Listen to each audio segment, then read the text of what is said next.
বাংলাদেশ নির্বাচনের দিকে যাচ্ছে ফেব্রুয়ারির প্রথমার্ধে, এবং এটা আমরা বাংলাদেশ এই যে নির্বাচনের দিকে, দেশ গণতন্ত্রের দিকে, ট্রানজিশনের দিকে যে যাচ্ছে, এটা ওরা সন্তুষ্ট।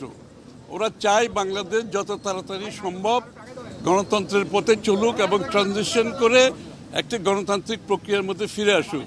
এইটার ব্যাপারে আমাদের বিভিন্ন আলোচনা হয়েছে, এবং এটার প্রেক্ষাপটে আগামী দিনে আমরা কী করতে যাচ্ছি, ওদের ভূমিকা কী হবে, এবং বিভিন্ন রাজনৈতিক দলের মধ্যে যে কথাবার্তাগুলো হচ্ছে সেগুলো আলোচনায় আসছে।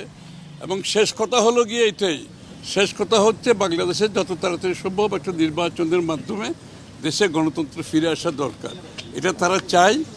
আমরা যারা গণতন্ত্রকামী মানুষ বিশ্বজুড়ে, বাংলাদেশের বাইরে ইউরোপিয়ান ইউনিয়ন সহ সবাই চাচ্ছে বাংলাদেশে যত তাড়াতাড়ি একটি গণতান্ত্রিক অর্ডার ফিরে আসুক, এবং এর জন্য ওরাও কাজ করতে চায়। আমাদের সকলে মিলে এই কাজটা যত তাড়াতাড়ি সম্পন্ন করতে পারি, দেশের জন্য মঙ্গল, গণতন্ত্রের জন্য মঙ্গল।